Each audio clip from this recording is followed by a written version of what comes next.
بسم الله الرحمن الرحيم ومن أحسن قولا ممن دعا إلى الله وعمل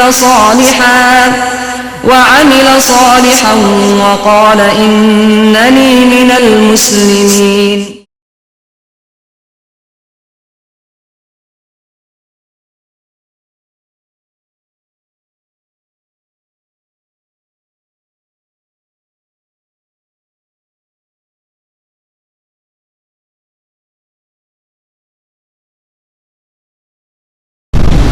السلام عليكم ورحمة الله وبركاته. إن الحمد لله نحمده ونستعينه ونستغفره ونعوذ بالله من شرور أنفسنا ومن سيئات أعمالنا. من يهده الله فلا مضل له ومن يضلله فلا هادي له. وأشهد أن لا إله إلا الله وحده لا شريك له وأشهد أن محمدا عبده ورسوله صلى الله تعالى عليه وعلى آله وصحبه وسلم تسليما كثيرا. يا أيها الذين آمنوا اتقوا الله حق تقاته ولا تموتن إلا وأنتم مسلمون. يا أيها الناس اتقوا ربكم الذي خلقكم من نفس واحدة وخلق منها زوجها وبث منهما رجالا كثيرا ونساء واتقوا الله الذي تساءلون به والأرحام إن الله كان عليكم رقيبا. يا أيها الذين آمنوا اتقوا الله وقولوا قولا سديدا يصلح لكم أعمالكم ويغفر لكم ذنوبكم ومن يطع الله ورسوله فقد فاز فوزا عظيما. أما بعد فإن خير الحديث كتاب الله وخير الهدي هدي محمد صلى الله عليه وسلم وشر الأمور محدثاتها وكل محدثة بدعة وكل بدعة ضلالة وكل ضلالة في النار. أعوذ بالله من الشيطان الرجيم. ولله على الناس حج البيت من استطاع إليه سبيلا ومن كفر فإن الله غني عن العالمين. আল্লাহ পাক রব্বুল আলামিনের সমস্ত প্রশংসা যে আল্লাহ পাক প্রত্যেক বছরে এমন একটি পবিত্র মৌসুম দান করেছেন যে মৌসুমে আল্লাহ পাক তার একটি ইসলামের বড় ফরজ মুসলিম উম্মতের ওইসব মানুষদের ওপর যারা মক্কাতুল মুকাররমা পর্যন্ত পৌঁছিতে পারবে জীবনে একবার গিয়ে এই ফরজ আদায় করা আল্লাহ পাক আবশ্যক করেছেন, অপরিহার্য করেছেন, ফরজ করেছেন। আর তা হচ্ছে বাইতুল্লাহর হজ করা। আল্লাহ পাক রব্বুল আলামিন এই ইবাদত যে ফরজ করেছেন এটি হচ্ছে ইসলামের একটি রুকন এবং এর মধ্যে রয়েছে অনেক রকমের দিন দুনিয়ার উপকারিতা। সালাত এবং সালাম নাযিল হবে নবী মুহাম্মদ রাসূলুল্লাহ সাল্লাল্লাহু আলাইহি ওয়াসাল্লামের উপর, যিনি নিজেও হজ করেছেন। 1,24,000 বেশি সাহাবায়ে কেরাম রাদিয়াল্লাহু তাআলা আনহুম আজমাইনকে সাথে নিয়ে হজ্জাতুল ওয়াদাই বিদায় হজে এবং তাতে বারবার করে তিনি তার বিভিন্ন আলোচনায় বিভিন্ন স্থানে এই বিষয়টি উল্লেখ করেছেন যে লিতাখুযু আন্নী মানাসিকাকুম, তোমরা আমার কাছ থেকে তোমাদের হজের বিধিবিধান শিখে নাও, গ্রহণ করো। এই জন্য হজ ওইভাবেই আদায় করতে হবে যেইভাবে মুহাম্মদ রাসূলুল্লাহ সাল্লাল্লাহু আলাইহি ওয়াসাল্লাম আদায় করেছেন। সংখ্যায় বাড়ানোটা বড় কথা নয়, কোয়ালিটি সুন্দর হয় হচ্ছে সবচাইতে বড় কথা। দিনের ক্ষেত্রেও এবং দুনিয়ার ক্ষেত্রেও। দুনিয়ার ক্ষেত্রে এমন কোম্পানিকে মানুষ গুরুত্ব দেয় না যেই কোম্পানির প্রোডাকশন অনেক, প্রতিদিন হাজার হাজার লাখ লাখ এসি তৈরি করতে পারে, লাখ লাখ এই তৈরি করতে পারে, সেই তৈরি করতে পারে, সেই কোম্পানিকে গুরুত্ব দেয় না, তাই না? গুরুত্ব দেয় কোন কোম্পানিকে? মূল্য দেয় যেই কোম্পানির মাল সামানের, যে কোনো জিনিস হোক, গাড়ি হোক আর অন্য কিছু হোক বা যে কোনো জিনিস হোক না, যেই কোম্পানির মাল সামানের কোয়ালিটি ভালো, উন্নত মানের। সংখ্যা মানুষের কাছে মূল্য রাখে না, মূল্য রাখে মান, যে মান কেমন এইসব মাল সামানের, এমনকি খাদ্যদ্রব্যের ক্ষেত্রে, খাবার জিনিসের ক্ষেত্রেও। তো ওই রকমই দিনের ক্ষেত্রে আল্লাহ পাক রব্বুল আলামিনের কাছে গুরুত্ব রয়েছে যে কে কত সুন্দর আমল করে, কে কত বেশি আমল করে কথা নাই, কে কত সুন্দর সালাত আদায় করে, নামাজ পড়ে, কে কত বেশি নামাজ পড়ে কথা নাই। যে দিনে অমুক ব্যক্তি দিন রাত মিলিয়ে 300 রাকাত নামাজ পড়ে, অমুক এক রাতে 100 রাকাত নামাজ পড়তো, অমুক 200, অমুক 300, অমুক জীবনে তার 60 বার হজ করেছে, হ্যাঁ 100টা উমরা করেছে, এক সফরে গিয়ে 5টা উমরা করে এসছে। যেমন আজকালকার অনেক ওইসব ভাইদেরকে দেখা যায় যারা সুন্নতের ধার ধারে না, নবী কি করেছেন সেটা দেখার বিষয় নাই, সংখ্যা বাড়াইতে পারলেই হলো। একবার উমরায় গিয়ে বছরে হয়তো একবার বা কয়েক বছর পরে একবার যাবে, আর একবারে গিয়ে 5টা-7টা উমরা সেরে আসবে, তাও একটা দিন।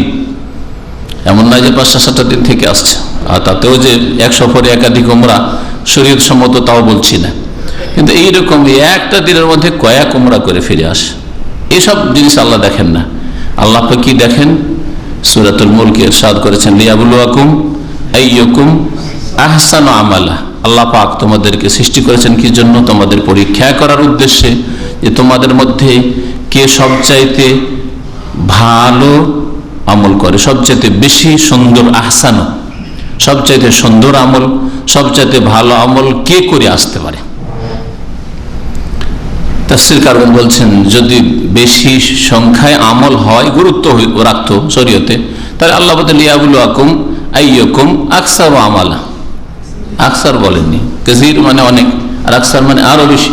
কে কত বেশি আমল করে আসতে পারে, কে কত বেশি হজ করেছে, উমরা করেছে, কে কত বেশি কাবা শরীফের তওয়াফ করেছে। হ্যাঁ, কাবা শরীফের তওয়াফ খুব বেশি করেছে, কিন্তু প্রত্যেক তওয়াফে বিদআত করেছে, 7 চক্করে 7 দোয়া পড়েছে, কোনোটাই কাজে আসবে না। হ্যাঁ, হজ খুব বেশি করেছে, কিন্তু একটা সুন্নতি হজ না, সব বিদাতি হজ, বিদাত দিয়ে শুরু, নামাইতো পড়া দিয়ে শুরু, আর এক একটা কাজে বিদাত, সব জায়গায় বিদাত, আরাফায় বিদাত, মুজদালিফা বিদাত, পাথর মারতে গিয়ে বিদাত, বিদাতের শেষ নাই, তাহলে কোনো কাজে আসবে না। এই জন্য আমাদের দিনের প্রত্যেকটি বিষয় জানতে হবে, বিশেষ করে যেগুলি দিনের মধ্যে আল্লাহ পাক ফরজ করেছেন, আর বিশেষ করে ইসলামের 5টি স্তম্ভ, তার 5ম স্তম্ভ হচ্ছে বাইতুল্লাহর হজ করা। হজের বিধিবিধান আজকে বলার সময় নেই, হজের মাসাইল, হজের বিস্তারিত আলোচনা, বরং হজের বিশেষ একটা দিক আজকে আলোচনা করব, যা হয়তো এইভাবে এর আগে পেশ করা হয়নি। কারণ আমাদের প্রত্যেকটা আলোচনায় কিছু নতুন কথা বা নতুন দিক পেশ করার চেষ্টা করি যথাসাধ্য, যদিও কোরআন এবং হাদিসের বাইরে কোনো কথা নতুন বলা কারো পক্ষে সম্ভব না, আর কেউ যদি বলে তো তার বড় গুমরাহি হবে। কোরআন হাদিসের আলোকেই বলতে হবে, কিন্তু নতুন ভঙ্গিমাতে, নতুন ভাবে সাজিয়ে, অথবা এমন কোনো কথা যেগুলো হয়তো এর আগের আলোচনাগুলিতে আসেনি, কিছু হতে সংযোজন করা হলো, এইভাবে বা এই অর্থে নতুন বলা যেতে পারে। কিন্তু হজ সম্পর্কে এর আগে যেগুলি আলোচনা আছে আমাদের বিভিন্ন রিসোর্সে, যেমন ইন্টারনেটে বা সিডিতে বা MP3-তে, অথবা আপনারা যে কিছুতে পাবেন, আপনার মেমোরিতে, USB-তে, হজ সম্পর্কে বিস্তারিত আলোচনা আছে। আজকে হজের যে দিকটি আলোচনা করব সেটা বিশেষ করে হচ্ছে হাজিদের জন্য হজে যাওয়ার আগে কয়েকটি উপদেশ। এই উপদেশগুলি বিশেষ করে আজকের আলোচনার বিষয়বস্তু। তবে তার পূর্বে হজ সম্পর্কে আল্লাহ পাক রব্বুল আলামিনের কোরআন কারীম থেকে 2-1টি আয়াত, আর তারপরে রাসূলুল্লাহ সাল্লাল্লাহু আলাইহি ওয়াসাল্লামের হাদিস হজের ফজিলতের ক্ষেত্রে, হজের গুরুত্বের ক্ষেত্রে, হজ না করলে আপনার দশা কি, এই বিষয়ে কিছু কথা ইনশাআল্লাহ তাআলা পেশ করবে অল্প সময়ে। আল্লাহ পাক রব্বুল আলামিন হজের কথা সূরা বাকারায় উল্লেখ করেছেন। 196 নম্বর আয়াত থেকে শুরু করে আল্লাহ পাক রব্বুল সেখানে হজের কিছু বিধিবিধান বা হজের কথা উল্লেখ করেছেন, উমরার কথা উল্লেখ করেছেন। তারপরে সূরা আল ইমরানের আয়াত নম্বর 97 আল্লাহ পাক রব্বুল আলামিন উল্লেখ করেছেন হজের কথা, এটা হচ্ছে আল ইমরান। আর সূরাতুল হজ বলে একটি সূরাই রয়েছে, সূরাতুল হজ, হজ সম্পর্কিত সূরা, যাতে হজের, কুরবানির, হজের সাথে সংক্রান্ত যেসব মাসাইল রয়েছে সেগুলির বিধিবিধান বর্ণনা করা হয়েছে। আল্লাহ পাক রব্বুল আলামিন সূরা হজের আয়াত নম্বর 27-এ ইরশাদ করছে নবী করিম সাল্লাল্লাহু আলাইহি সাল্লামকে সম্বোধন করে, আর এই সম্বোধনই করা হয়েছিল ইব্রাহিম খলিলুল্লাহ আলাইহিস সালাতু সালাম, আল্লাহ পাকের যে রাসূল, যিনি আল্লাহ নির্দেশে কাবা ঘর নির্মাণ করেছিলেন তার ছেলে ইসমাইল আলাইহিস সালামকে নিয়ে। আর তারপরে আল্লাহ পাকের পক্ষ থেকে তাকে নির্দেশ হয়েছিল যে এখন ডাক দাও সারা বিশ্বের সমস্ত মানুষকে হজের জন্য। আল্লাহ পাক ইরশাদ করছেন, ওয়াআযযিন ফিন নাস বিল হজ, হে নবী মুহাম্মদ সাল্লাল্লাহু আলাইহি ওয়াসাল্লাম, মানব জাতির সামনে হজের ঘোষণা করে দাও, হজের এলান করে দাও, হজ সম্পর্কে তাদেরকে জানিয়ে দাও। ওয়া আযযিন ফিন নাস বিল হজ, এই আযযিন থেকে হচ্ছে আজান, এই জন্য সালাতের ঘোষণা যে নামাজের ওয়াক্ত প্রবেশ করেছে, নামাজের সময় হয়ে গেছে, এই কথা জানানোর জন্য যে ঘোষণা করা হয় বিশেষ বিশেষ বাক্য দ্বারা, কালিমা দ্বারা, যা নবী করিম সাল্লাল্লাহু আলাইহি সাল্লাম থেকে প্রমাণিত, তার নাম হচ্ছে আজান।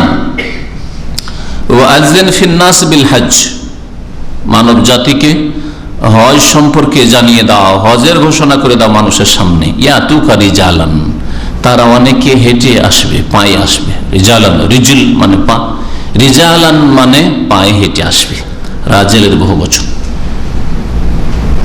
ওয়ালা কুল্লি দামিরিন, আর অনেকে জীর্ণ শীর্ণ দুর্বল উটের পিঠে চেপে আসবে, অনেকে উটের পিঠে চেপে আসবে। বিশেষ করে দুর্বল উটের কথা আল্লাহ এই জন্য বলেছেন যে দূর দূরান্ত থেকে মানুষরা প্রাচীন যুগে যেই সময়গুলিতে হজ ফরজ হয়েছে সেই সময় থেকে শুরু করে দীর্ঘ 1200-1300 বছর পর্যন্ত, এই শতাব্দী পর্যন্ত বললে চলে, অধিকাংশ মানুষ উটের পিঠে দূর দূরান্ত থেকে চেপে হজে আসতো, তাই না? এই জন্য আল্লাহ পাক রব্বুল আলামিন এই দুর্বল উটের কথা উল্লেখ করেছেন। আর দূর দূরান্ত থেকে উট যদি আসে তাহলে স্বাভাবিক দুর্বল হবে, সফরের কারণে যেমন মানুষ দুর্বল হয় তেমন অন্যান্য প্রাণীও দুর্বল হয়, মেহনত পরিশ্রম হলে, কষ্ট হলে, খাদ্যের অভাব হলে, ইত্যাদি ইত্যাদি। তো আল্লাহ পাক যেন দুর্বল উটের কথা উল্লেখ করেছেন যে ওর দুর্বল হয়ে গেলেও উটের পিঠে চেপে দূর দূরান্ত থেকে মানুষ ছুটে আসবে হজের জন্য। তো কেউ উটের পিঠে চেপে আসবে, কেউ পায়ে হেঁটে আসবে।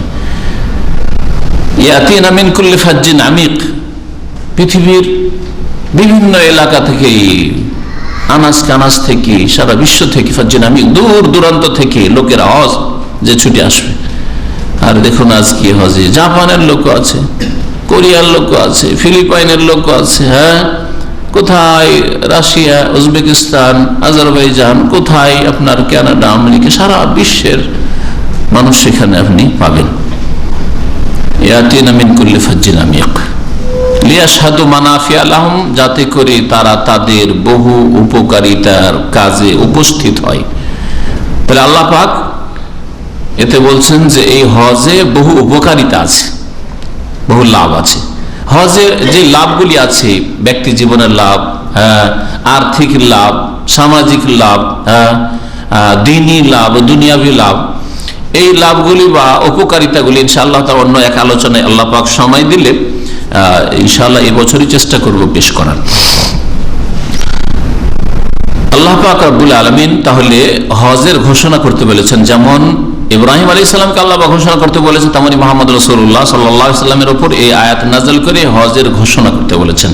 হজ নবী করিম সাল্লাল্লাহু আলাইহি ওয়াসাল্লামের উপর ফরজ করা হয়েছে বা তার উম্মতের ফরজ করা হয়েছে 10ম হিজরির প্রথম দিকে অথবা 9ম হিজরিতে হজ ফরজ করা হয়েছে। আর হজ ফরজ হওয়ার পরে নবী করিম সাল্লাল্লাহু আলাইহি ওয়াসাল্লাম বিলম্ব করেননি, হজে গিয়েছেন। এটাই হচ্ছে সঠিক মত। আর যারা বলেছেন যে না, হজ অনেক আগে 2য় 3য় হিজরিতে অথবা কিছু ফরজ হয়েছে মক্কা বিজয়ের পূর্বে, তাদের কথা ঠিক নাই। কারণ মক্কাই যখন কাফেরদের দখলে, তাহলে সেখানকার হজ করা, বাইতুল্লাহর হজ করা কি করে আল্লাহ ফরজ করতে পারেন, যেটা মুসলিমদের সাধ্যে নেই। লা ইউকাল্লিফুল্লাহু নাফসান ইল্লা উসআহা, এই জন্য ওই মতটি ঠিক নাই। আর এটা কি করে হতে পারে যে নবী করিম সাল্লাল্লাহু আলাইহি সাল্লামের উপর হজ এত আগে ফরজ হয়ে যাবে আর এরকম লেট করবেন, এটা হতে পারে না। যেই বছরই হজ ফরজ করা হয়েছে তারপরে নবী করিম সাল্লাল্লাহু আলাইহি সাল্লাম হজের জন্য প্রস্তুতি নিয়েছেন, হজে গিয়েছেন। হজ জীবনে আল্লাহ পাক রব্বুল আলামিন একবার ফরজ করেছেন, এই মর্মে কয়েকটি হাদিস রয়েছে।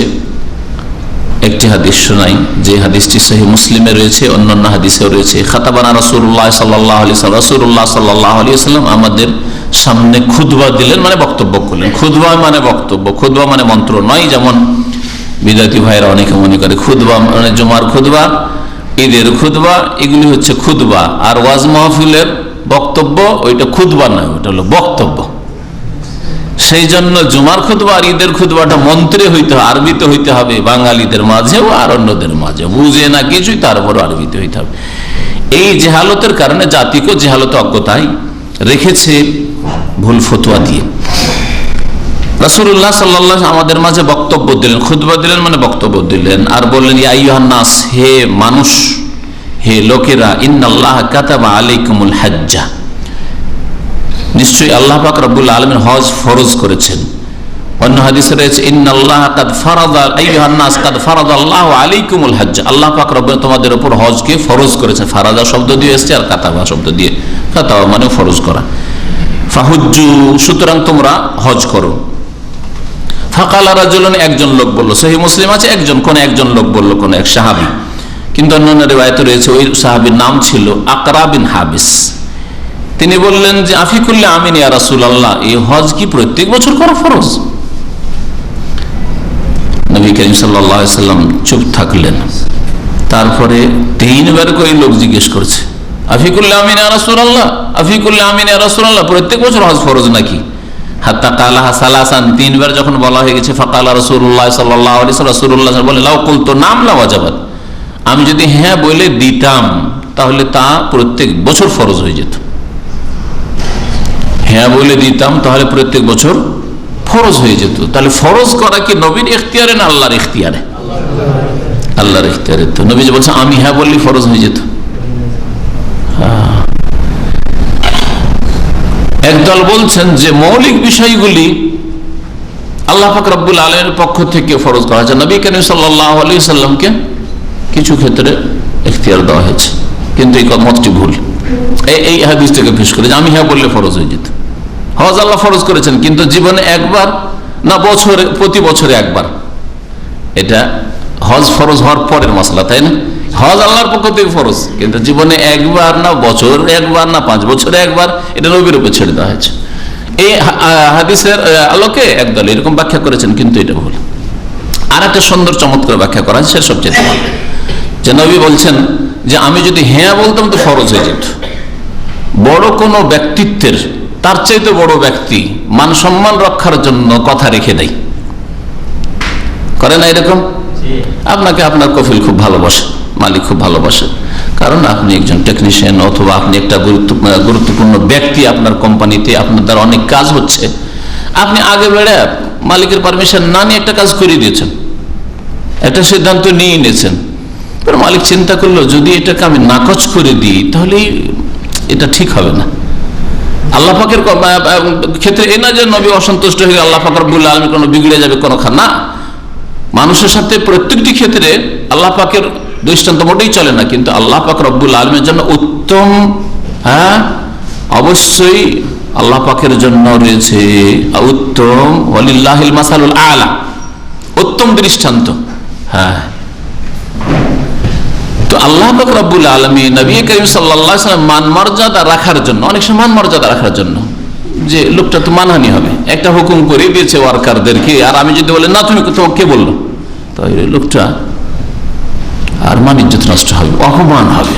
হ্যাঁ, এদের কাছে হালকা হয়ে যাবে না, তো কথাটা রেখেই দিই, হয় না এরকম? কি আল্লাহ পাক রব্বুল আলামিন নবী করিম সাল্লাল্লাহু আলাইহি ওয়াসাল্লামকে সমস্ত মানুষের উপর শ্রেষ্ঠত্ব দান করেছেন, ফজিলত দান করেছেন। নবী করিম সাল্লাল্লাহু আলাইহি ওয়াসাল্লাম নিজের পক্ষ থেকে যদি বলেই দিতেন যে হ্যাঁ প্রতি বছর ফরজ, তো আল্লাহ পাক রব্বুল আলামিন তার এই উচ্চ মর্যাদাকে আপন জায়গায় বহাল রাখার জন্য আমার প্রিয় নবী বলেছেন ওইটাই আমি পছন্দ করি, তার মুখ দিয়ে যেটা বেরিয়েছে সেটাই আমার পক্ষ থেকে হুকুম। লাউ কুলতু নাম লা ওয়াজাবাত, আমি হ্যাঁ বললে সেটাই আল্লাহ হ্যাঁ করে দিতেন, ফরজ হয়ে যেত। আর তখন তোমরা কখনো পারতেন না। 10 বছর 15 বছর সৌদি আরবে থাকা হয়ে গেল, গাড়ি বাড়ি কত কি করা হয়ে গেল, হ্যাঁ এখন ওই ছোট হজ করে বসে আছে। দেশি হজ হচ্ছে ছোট হজ, হজ করেছি কোন হজ? ছোট হজ। হ্যাঁ অবস্থা, তাহলে প্রতি বছর হজ ফরজ হলে কি অবস্থা হইতো?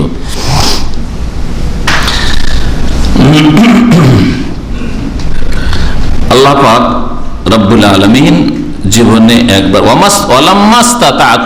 আর তোমরা এটা কখনো করতে পারতে না, প্রতি বছর হজ কেউ করতে পারতে না। তোমাদেরকে যতদিন ছেড়ে দিই বা যতটা সময় ছেড়ে দিই, যা বলি না নিজে থেকে বলিও না, আগে বেড়ে যেখান পর্যন্ত বলি সেখান পর্যন্ত করো। যেমন মুসা আলাইহিস সালামের জাতিকে আল্লাহ বলেছেন যে একটা গাভী জবাই করো, আরে কোন এক রঙের হইলেই তো হইতো, কোয়ালিটি আর রং আর এই সেই যখন জিজ্ঞাসা করা শুরু করলো তো হলুদ রং নিয়ে এসো, ইন্নাহা সাফরা, কোথা থেকে হলুদ রঙের গরু নিয়ে আসবে, নিয়ে আসো। কত পেরেশানিতে পড়ে গেল, ঠিক না? যে ওই রকম পেরেশানিতে পড়ে যায় বেশি বেশি জিজ্ঞাসা করলে। তবে এটা দ্বীনের মাসলা মাসাইল যেগুলি আল্লাহ কোরআন হাদিসে বাতলিয়ে দিয়েছেন সেগুলি সম্পর্কে ওহী নাযিল হওয়ার জামানার কথা হইতে পারে। তারপরে এমন প্রশ্ন, কাল্পনিক প্রশ্ন, যদি এরকম হয়, সাপোজ ধরে নেন যদি এরকম হয়, যেমন ধরেন কোন এক মূর্খ, আমি আমার স্ত্রীকে একটু সন্দেহ সন্দেহ লাগছে, যদি কোনো পুরুষ আমার বাড়িতে দেখে নেই তাহলে কি করব, এইরকম প্রশ্ন করা জায়েজ নাই। যদি এইরকম প্রশ্ন করলে বিপদ আসতে পারে।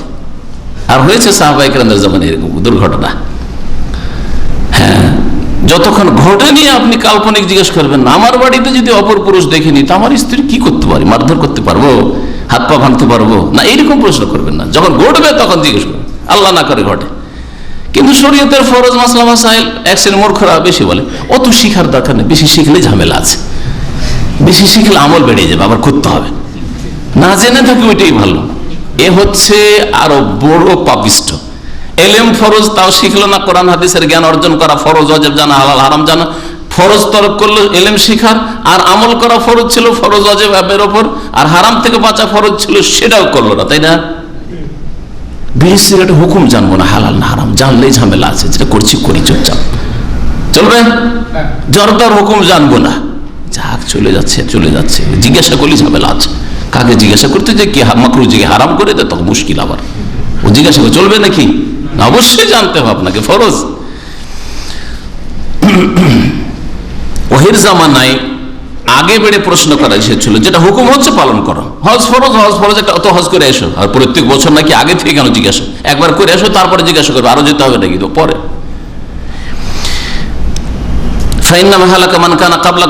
তোমাদের পূর্বের লোকেরা ধ্বংস হয়েছে কিন্তু বিকাশাতে সওয়ালিহিম, তাদের বেশি বেশি জিজ্ঞাসাবাদের জন্য, ইখতিলাফিহিম আলা আমবিহিম, নবীর একটা কথা বললো আর উল্টো পাল্টা করা শুরু করলো, তার কারণে কিন্তু ধ্বংস হয়েছে।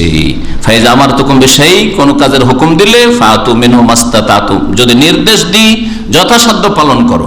ওয়াইজা নাহাইতুকুম আন শাইইন, আর কোনো কিছু সম্পর্কে নিষেধ যদি করি ফাদাউহু, তাহলে অবশ্যই, তাহলে নিষেধ করলে ছাড়া ফরজ, ওই ক্ষেত্রে যথাসাধ্য ছাড়ো নাই, আর আদেশ করলে যথাসাধ্য পালন করো, দুটোতে পার্থক্য আছে। দুটো উদাহরণ দিই তাহলে বুঝতে পারবেন। আল্লাহ পাক কোরআনে তাহাজ্জুদের কথা বলেছেন না বলেননি? হ্যাঁ, নবী তাহাজ্জুদ পড়েছেন না পড়েননি? এটা হুকুম, তাই না? তাহাজ্জুদ পড়ো, হ্যাঁ, তাহাজ্জুদ পড়ার প্রশংসা, তাই না? হুকুম দেওয়া হয়েছে যথাসাধ্য পালন করো, এমনকি ফরজ নামাজের হুকুম করা হয়েছে, তাই না? যথাসাধ্য পালন করো, যথাসাধ্য পালন করো। আপনার সাধ্যে যদি দাঁড়িয়ে থাকে দাঁড়িয়ে করো, না দাঁড়াইতে পারছেন না বসে নামাজ পড়েন, বসে পারছেন না শুয়ে পড়েন, শুয়েও নামাজ নড়াচড়া করতে পারছেন না, হাত নাড়াইতে পারছেন না, চোখের ইশারায় পড়েন। হ্যাঁ, যুদ্ধের মাঠে দৌড় দিতে দিতে পড়েন, আছে না নেই যুদ্ধের মাঠের নামাজ? তাহলে হচ্ছে যথাসাধ্য পালন করো, নির্দেশ যেহেতু নামাজ যথাসাধ্য পালন করো। রোজা ফরজ এরকমই, যখন বেহুশ হয়ে গেছো আর পারবে নামাজ পড়তে, হ্যাঁ, ফাতু মিনহু মাস্তাতাতু, যথাসাধ্য, এখন সাধ্যে নেই, কারণ তোমার চোখের পাতাও নড়বে না, সুতরাং বেহুশ হয়ে গেছো আর নামাজ ফরজ নেই। এর বুঝতে পারলেন উদাহরণ? রোজা পারলে রাখতে হবে, মুসাফির অসুস্থ তাহলে অন্য সময় রাখিও, না একবার স্থায়ী অসুস্থ তাহলে ফিদিয়ে দিয়ে করে মেশিন খাওয়িয়ে দিও, আছে না নেই? তাহলে ইতিবাচক যেগুলি হুকুম সেই ক্ষেত্রে শরীয়তের বিধান হচ্ছে যথাসাধ্য পালন করো। কোন ব্যক্তি যদি বলে যে আমি নামাজ পড়তে পারছি না, সে মিথ্যুক কিনা? হ্যাঁ, যতক্ষণ হুশে আছে মিথ্যুক। বেহুশ হয়ে যাওয়ার পরে যদি বলে যে এক নামাজ পড়তে পারছি না, হুশ চলেছে তো কথা বলছে, তাই না? কথা যখন বলছে হুশ এসছে, তাহলে তখন নামাজ ফরজ। নিষেধের ক্ষেত্রে কেউ যদি বলছে ভাই আমি জর্দা ছাড়তে পারছি না, নিষেধের ক্ষেত্রে উদাহরণ দেন, ভাই বিড়ি সিগারেট আমি ছাড়তে পারছি না, হস্তমৈথুন আমি ছাড়তে পারছি না, একজনের সাথে এক মহিলার সাথে প্রেম হয়ে গেছে, আমি ছাড়তে পারছি না, টেলিফোন না করলে প্রেশান হয়ে যায়, ছাড়তে পারছি না, তো কি বলবেন? যথাসাধ্য চেষ্টা করো, বলবেন নাকি? নবী কি বলছেন? ওয়াইজা নাহাইতুকুম আন শাইইন, কোন কথা কোন কাজ থেকে নিষেধ করলে কি করো? ফাদাউহু, অবশ্যই ছাড়ো। সেক্ষেত্রে যথাসাধ্যের কথা নেই, অবশ্যই সাধ্যে আছে। অবৈধ প্রেম ছেড়ে বিবাহ করা অবশ্যই সাধ্যে আছে। বিকল্প আল্লাহ পাক দিয়েছেন, পাক পবিত্র। হ্যাঁ, জর্দা ছেড়ে দিয়ে আর কিছু চাবান, আর কিছু খান। হ্যাঁ, বিড়ি সিগারেট ছেড়ে দিয়ে আরো আল্লাহ পাক হালাল বউ রেখেছেন, ফলমূল কত কি রেখেছেন, সেগুলো খান পান করেন। আল্লাহ পাক রব্বুল আলামিন মানুষের সাধ্যে রেখেছেন। এই জন্য এই ক্ষেত্রে চলবে না ওইসব হারাম খাওয়া লোকদের, হারাম কাজ করা লোকদের যে ভাই ফিলিং দেখো অভ্যাস হয়েছে, ছাড়তে পারছে না, চেষ্টা অনেকবার করছে, মৃত্যুকেরা। হ্যাঁ, আর এটা হচ্ছে এই হাদিস বিরোধী। তাহলে এই একটা হাদিসের দর্শ যদি ঠিকভাবে মনে রাখেন, আল্লাহর যে নির্দেশ সেই ক্ষেত্রে যথাসাধ্য পালন করতে হবে। পানি আছে, উঁচু করতে হবে, তেমন চলবে না। জানাজার ফটো, জানাজার জামাত ছুটে যাচ্ছে, তেমন করে দিল দৌড় বিদাতিরা, না, জায়েজ নাই।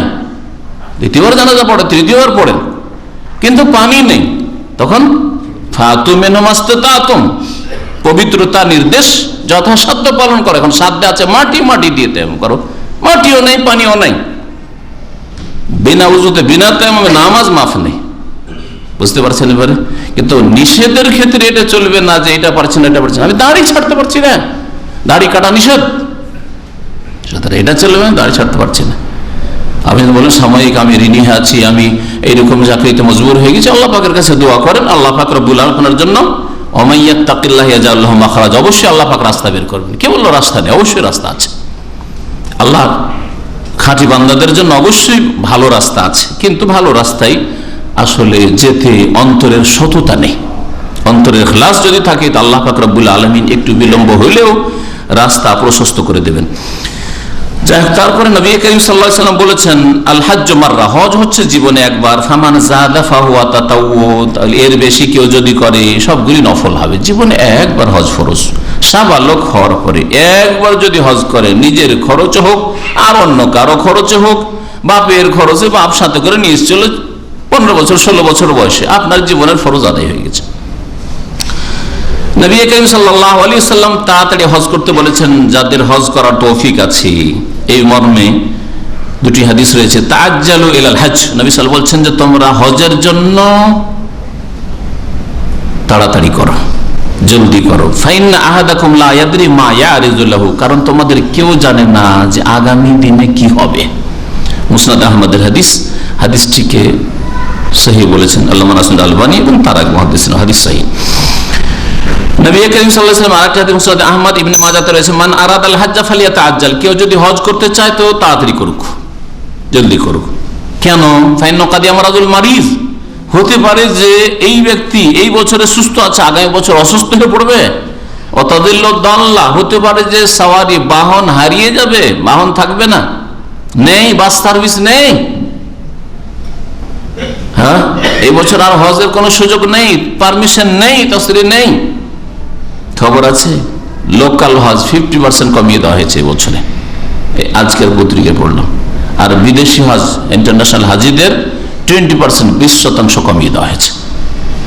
তাহলে ধরেন এখান থেকে যদি 10 লাখ হজ করতো তো 5 লাখ, 5 লাখ করতো তো 2.5 লাখ, ওতে আপনি হয়তো আর চান্স পাবেন না। গত বছর আরো 5 বছর আগে 1000 রিয়ালে হজ হইতো, আরো সস্তা, আরো 5 বছর আগে আরো সস্তায় 200-500 রিয়ালে হজ হইতো। এখন 5000 রিয়ালেও এখন হজ হচ্ছে না। হতে পারে যে তোমার কাছে বাহনের ব্যবস্থা না থাকতে পারে, টিকিটের ব্যবস্থা না থাকতে পারে, ওয়াতারিজুল হাজা, এর চাইতে বেশি প্রয়োজন পড়ে যেতে পারে, অন্য প্রয়োজন পড়ে যেতে পারে, বিবির অপারেশন অনেক টাকা খরচ, মা বাবার অপারেশন অনেক খরচ, হ্যাঁ, ইত্যাদি ইত্যাদি, আরো কোনো সমস্যা হয়ে গেছে। হজ সম্পর্কে হজের যে তাগিদ রয়েছে, হজ না করলেই বড়ই গুনাহগার হয়ে পড়বে, কাবিরা গুনাহ, কারণ এটা হচ্ছে ইসলামের স্তম্ভ। আর হজ কি অবহেলা যদি করে, এমন যারা হজ করেছে এমন কি করেছে, আর আমি না করলেই বা এমন কি অপরাধ করলাম, অথচ সচ্ছল, তাহলে কুফরির আশঙ্কা আছে। আর যে অস্বীকারী সে কাফের সর্বসম্মতিক্রমে, বিল ইত্তেফাক, ইজমা রয়েছে। এই মর্মে আয়াত দলিল কোরআনে কারীমের সূরা আলে ইমরান আয়াত নম্বর 97, আল্লাহ পাক বলেছেন ওয়ালিল্লাহি আলান নাস, আল্লাহ পাকের জন্য হজ, দুনিয়ার গরজে নয়। ওই সব মানুষদের উপর হিজ্জুল বাইত, বাইতুল্লাহর হজ করা ফরজ, মানিস্তাতা ইলাইহি সাবিলা, যার কাছে বাইতুল্লাহ পর্যন্ত পৌঁছার ব্যবস্থা আছে। ওমান কাফারা, তারপর আল্লাহ কি বলছেন, যেই ব্যক্তি কুফরি করবে, হজের হুকুম করে যে পৌঁছতে পারবে, হজ ফরজ আল্লাহর জন্য। তারপর আল্লাহ বলছেন ওমান কাফারা, যে কুফরি করবে, ফাইন্নাল্লাহা গানিয়ুন আনিল আলামিন, তাহলে সেই কুফরি করার লোককে জেনে রাখা উচিত যে আল্লাহ পাক বিশ্ব জাহানের সমস্ত সৃষ্টি থেকে অমুখাপেক্ষী, কারো মুখাপেক্ষী নন, কারো হজের মুখাপেক্ষী নন, কারো কুরবানির মুখাপেক্ষী নন, কারো আরাফা আর মুজদালিফা আসার মুখাপেক্ষী নন আল্লাহ পাক রব্বুল আলামিন, কারো বাইতুল্লাহর তাওয়াফ করতে আসুক এর মুহতাজ আল্লাহ পাক রব্বুল আলামিন নন। ফাইন্নাল্লাহা গানিয়ুন আনিল আলামিন, তুমি হজ করে আল্লাহ পাকের কিছু করে দিলে, আল্লাহ পাকের দিনকে শক্তিশালী করলে, এইসব তোমার ভ্রান্ত ধারণা যদি মনে করো, তুমি তোমার কল্যাণের জন্য হজ করেছো, আল্লাহ পাকের জন্য করনি, আল্লাহ পাকের দিনের জন্য করনি, তোমার জন্য করেছো তুমি। আর তোমার উদ্দেশ্যে, তোমার কল্যাণের জন্য আল্লাহ পাক ইবাদত বন্দেগী ফরজ করেছেন, আল্লাহ পাকের আদেশ নিষেধের বিধান নাযিল করেছেন, শরীয়ত নাযিল করেছেন। ফাইন্নাল্লাহা গানিয়ুন আনিল আলামিন, তো এখানে আল্লাহ পাক কি বললেন, ওমান কাফারা, যে কুফরি করবে। তাফসীরকারগণ, ফুকাহায়ে কেরাম যারা এই আয়াত সামনে রেখে বলতে চেয়েছেন যে যদি কেউ হজকে অস্বীকার করে, অবহেলা করে, তাহলে ওমান কাফারা, কুফরি করল। তারপরে আল্লাহর রাস্তায় জিহাদ করা, কিন্তু আল্লাহর রাস্তায় জিহাদের ওই রকমই শর্ত রয়েছে যেমন রোজার জন্য শর্ত রয়েছে। একটা লোক যদি সফরে খুব বেশি কষ্ট হয় আর রোজা রাখে, তো নেকি হবে না গুনাহ হবে?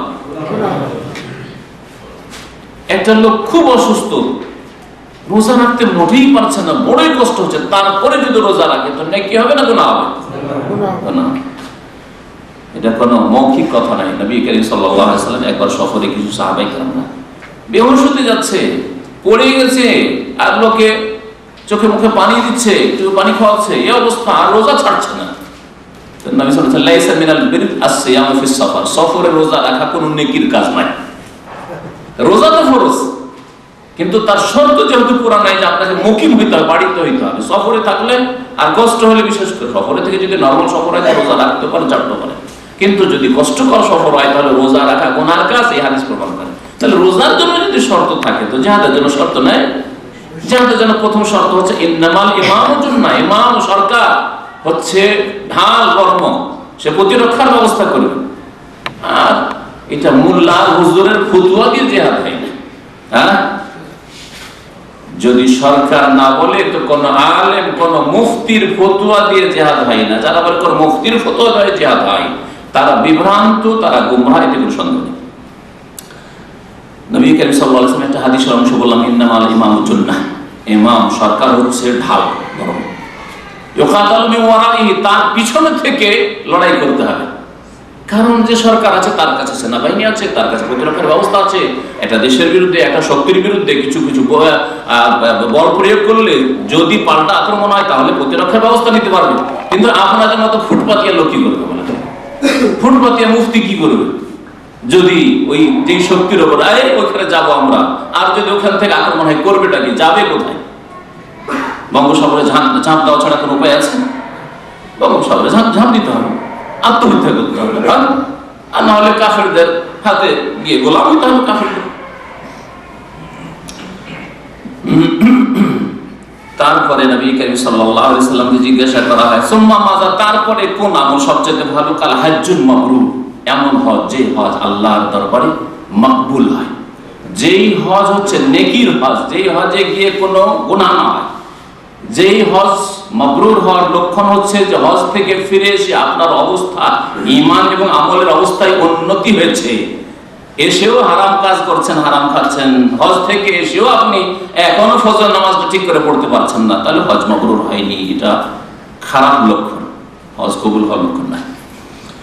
নবী করিম সাল্লাল্লাহু আলাইহি ওয়াসাল্লামের এই হাদিস বুখারী মুসলিমে রয়েছে। আরেকটা হাদিস শোনাই, আর এই দুটি হাদিস আবু হুরায়রা থেকে, বরং আরো একটি হাদিস আবু হুরায়রা রাদিয়াল্লাহু তাআলা আনহু থেকে বর্ণিত রয়েছে হজের ফজিলতে। মান হাজ্জা হাযাল বাইত, এই ঘরের যে হজ করলো, ফালাম ইয়ারফুস, আর যৌন সম্পর্কেও কোনো কথা বা কাজ করলো না, স্ত্রীর সাথে বেশ আমল ফুর্তি, আরাফায় আর মুজদালিফায় স্বামী স্ত্রী এসে চার ছবি তুলাতুলি, শুধু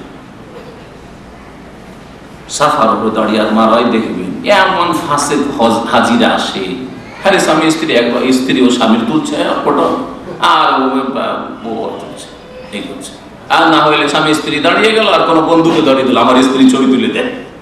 আউযুবিল্লাহ, এরা হজ করতে এসছে, হতভাগা, পয়সা আছে, ট্যুর করতে চলে এসছে। এরকম আমরা থাইল্যান্ড ঘুরতে যায়, হ্যাঁ, অনেকে দুবাই বাহারেন ঘুরতে যায়, ওইরকমই এরাও ওইরকমই ঘোরাফেরা আমোদ ফুর্তি করতে এসছে, হজ করতে আসে। যেই ব্যক্তি হজ করলো আর জনসম্পর্কে কোনো কথা কাজ করলো না, অনেক বেহায়া বেপরদা মহিলা হইতে পারে, অনেকে চেহারা খোলা মনে করছে হেরামের অবস্থায় চেহারা খোলা জায়েজ, কখনো জায়েজ নয় অপর পুরুষের সামনে হেরাম অবস্থায় চেহারা খোলা। তবে চেহারা ঢাকতে হবে ওড়না দিয়ে, ঝুলিয়ে, নেকাব দিয়ে নাই, ফাটলওয়ালা দিয়ে নাই, যেটা অনেক আলেমরাই বুঝে না এই দুটোর মধ্যে পার্থক্য। যার ফলে অনেক আলেমকে দেখা যায় যেহেতু বিবিকে তো দেখানো যাবে না, তখন ওই নেকাব পরি আছে।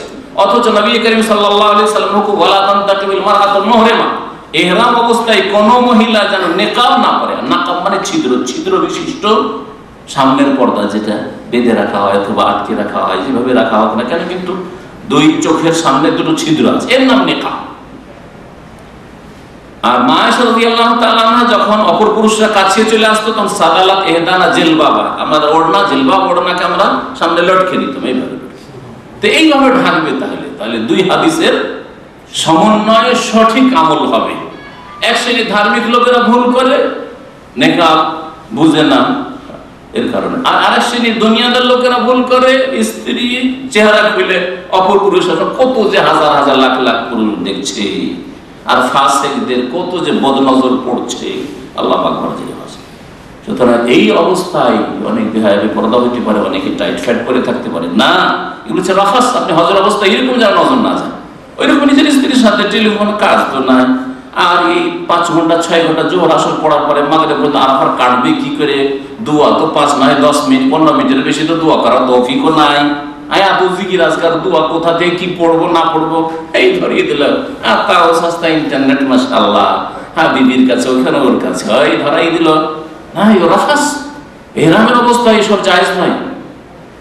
আল্লাহ ইয়ারফুস ওয়ালাম ইয়াফসুক, আর কোন গুনার কাজ করবে না। গুনার কাজ হচ্ছে সিগারেট পান করা, গুনার কাজ হচ্ছে হাজিদের এসে জর্দা দেওয়া, পান খাওয়া, যে গুনাহগুলি অহরহ হচ্ছে হাজিদের, বড় বড় হাজি, মৌলভী হাজি, হুজুর হাজি, মুফতি হাজি, মুআল্লিম হয়ে এসছে শিখাবার জন্য, হ্যাঁ, গাইড এসছে, ওয়াজের গ্রুপ নিয়ে আবার ফতোয়াবাজি করছে, আর হারাম খাচ্ছে আরাফা, মুজদালিফায়, আর মক্কাতুল মুকাররমায় ওই জর্দা, তামাক, আর হজ করছে।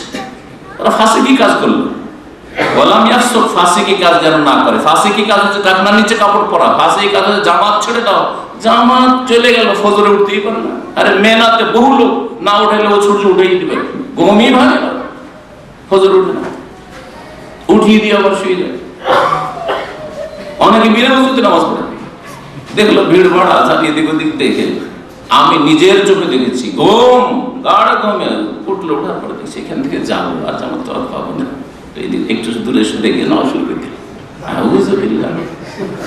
এখন নামাজ হচ্ছে দেখানো নামাজ, কারণ লোকে দেখলো যে নামাজ পড়লে বসে থাকলে খারাপ লাগবে, আর ভিড় ভাড়ে যাবো কষ্ট করে। আল্লাহর জন্য নামাজ হলে কখনো বিনা ওযুতে নামাজ পড়তে পারে না মানুষ। তো যারা ফাসিকি কাজ করবে না, আর কোন জনসম্পর্কীয় কাজ করবে, জনসম্পর্কীয় কাজ কথা এগুলো ফাসিকি, কিন্তু বিশেষ যেহেতু গুনাহ সেজন্য আলাদা করে বর্ণনা করা হয়েছে। যদি এগুলো থেকে মুক্ত হয়, রাজা কামা ওয়ালাদাত উম্মুহু, সেই দিনের মতো হয়ে ফিরে আসবে যেই দিন তার মা তাকে ভূমিষ্ঠ করেছিল। মায়ের পেট থেকে যেদিন জন্ম নিয়েছিল সেই দিনের মতো পাপ মুক্ত হয়ে মাসুম হয়ে ফিরে আসবে। সত্যিকার অর্থে যদি আল্লাহ সন্তুষ্টির জন্য হজ হয়ে থাকে, হালাল পয়সা দিয়ে হজ হয়ে থাকে, হজে গিয়ে যদি কোনো গুনাহ না হয়, হ্যাঁ, আর হজে যদি ইখলাস সততা থাকে যে হজ করলাম তো করলাম, আর আমি এরপরে কখনো গুনাহের দিকে যাব না, কাবিরার দিকে যাব না, তওবা করে জীবনের সমস্ত গুনাহ থেকে যেগুলি গুনাহে ডুবেছিল আর সেই গুনাহগুলি থেকে সংশোধনের জন্য আল্লাহর সাথে ওয়াদা করবে। এই হচ্ছে হজে মাবরুর, বা এই হজের সওয়াব হচ্ছে যে নিষ্পাপ হয়ে ফিরে আসা। নবী করিম সাল্লাল্লাহু আলাইহি সাল্লামের আরো হাদিস আবহাওয়া বর্ণনা করেছেন, তাও বুখারী মুসলিমে রয়েছে, আল উমরাতু কাফারাতুল লিমা বাইনাহুম, এক উমরা থেকে আরেক উমরা পর্যন্ত যেসব গুনাহ হয় এই উমরা করলে মাঝের গুনাহগুলি মাফ হয়ে যায়। এইরকম যতগুলি হাদিস রয়েছে তার মানে হচ্ছে ছোট গুনাহ মাফ হয়, কারণ যদি ছোট গুনাহ না থাকে, ছোট গুনাহ অন্যান্য আমল দিয়ে মাফ হয়েছে, তাহলে বড় গুনাহ মাফের সম্ভাবনা আছে। কিন্তু বড় গুনার জন্য আহলে সুন্নাত ওয়াল জামাতের নিকট সে হানাফি হোক আর শাফি হোক আর মালিক হোক রামবেলি হোক আর আহলে হাদিস হোক, সবার কাছে তওবা শর্ত আছে। তওবা করতে হবে, কবিরা গুনাহ তওবা করতে হবে যে আমি আরে করব না। গুনাহ করতেও থাকবেন আর বলবেন যে উমরা তো মাঝে মাঝে করছি, মাফ হবে, কখনো মাফ হবে। হ্যাঁ, হারাম খেতে আছেন, বেঈমানি করতে আছেন, সুদ খেতে আছেন, ঘুষ খাচ্ছেন, থাইল্যান্ডে জুয়া খেলছেন, আর উমরা তো করছি মাঝে মাঝে, কাফারা হয়ে যাবে না, কখনো হবে না। জামাত ছাড়ছেন, ফজরে যাচ্ছেন না, সূর্যটার পর বলছেন না, উমরা দিয়ে মাফ হয়ে যাবে, কখনো মাফ হবে না। কাবিরা গুনাহ থেকে তওবা করতে হবে। তওবার প্রথম শর্ত হচ্ছে গুনাহ স্টপ করা, বন্ধ করা, প্রথম শর্ত। এর নাম তওবা। অনুতপ্ত হও, প্রতিজ্ঞা কর আগামী তারিখ গুনাহ হবে না। আর মানুষের হক হইলে হক পৌঁছে দাও। ওয়াল হজ্জুল মাবরুর লাইসা লাহু জাযাউন ইল্লা জান্নাহ। আর হজ যদি আল্লাহর কাছে মাবরুর, মাকবুল হয়, তাহলে তার বদলা হচ্ছে একমাত্র জান্নাত, যে জান্নাতের জন্য সমস্ত মেহনত পরিশ্রম। সারিউ ইলা মাগফিরাতি মির রাব্বিকুম ওয়া জান্নাহ, জান্নাতের জন্য দৌড় লাগাও, আল্লাহর মার্জনার জন্য দৌড় লাগাও, প্রতিযোগিতা করো। তো এই জান্নাত লাভ করবেন যদি হজ আপনার একটাই হয় আর সেটা মাবরুর হয়। নবী করিম সাল্লাল্লাহু আলাইহি সাল্লাম বেশি বেশি হজ করতে বলেছেন। তাবিউ বাইনাল হজ্জ ওয়াল উমরাহ, তোমরা বেশি বেশি হজ করো। ফাইন্নাহুমা ইয়ানফিয়ানিল ফাকর ওয়াল যুনুব, এতে অভাব দূর হয় আর গুনাহ দূর হয়ে যায়। যেমন কোন মরিচা লাগা অস্ত্র, অস্ত্র কোথায় নিয়ে গেলে, কামার শালায় নিয়ে গেলে আর কামারের হাফরে দিলে কি হয়ে যায়, মরিচাগুলি সব দূর হয়ে যায়। এইরকমই যারা স্বর্ণের কাজ করে, চাঁদির কাজ করে, যদি ধুলো বালি ময়লা আরো কত কি স্বর্ণ চাঁদি খারাপ হয়ে আছে, আর তাদেরকে দিলে, আগুনে দিলে পরিষ্কার পরিচ্ছন্ন হয়ে যায়। ওয়ালাইসা লিল হাজ্জাতিল মাবরুরাতি সাওয়াবুন ইল্লাল জান্নাহ, এটা হচ্ছে তিরমিজির হাদিস, আর হাদিসটি সহিহ, যে হজে মাবরুরের সওয়াব হচ্ছে একমাত্র জান্নাত, আর গুনাহ খাতা মাফ হয়ে যায়, অভাব দূর হয়। তাহলে হজ করতে গিয়ে কখনো এই চিন্তা করবেন না যে 5000 রিয়াল খরচ করে দেব, 6 মাস পর আবার দেশে যাব, এই টাকাটা দেশে গেলে আবার কাজে লাগবে, 1 লাখের বেশি দেশে অনেকটা টাকা, এই টাকা দিয়ে হজ করবো না, কখনো চিন্তা করবেন না। আল্লাহ পাক উত্তম বিকল্প দেবেন, অভাব দূর হবে। আর যদি এই আশঙ্কা করেন যে না হজ করলে এইরকম আর্থিক দিক থেকে দুর্বল হয়ে পড়বো, তাই আল্লাহ বরকত নষ্ট করে দেবেন, আল্লাহ পাক এই ক্ষেত্রে কোরআনে কারীমে ইরশাদ করেছেন, যখন মুশরিকদের মক্কায় প্রবেশ বন্ধ করে দেওয়া হলো, ইন্নামাল মুশরিকুনা নাজাস ফালা ইয়াকরাবুল মাসজিদাল হারাম বাদা আমিহিম হাযা। আল্লাহ বলেন মুশরিকরা নাপাক, সুতরাং এই বছর পরে যেন কোনো মুশরিক পুত্তলি আল্লাহ ছাড়া অন্যকে সিজদাকারী মসজিদে হারামের কাছে না আসে।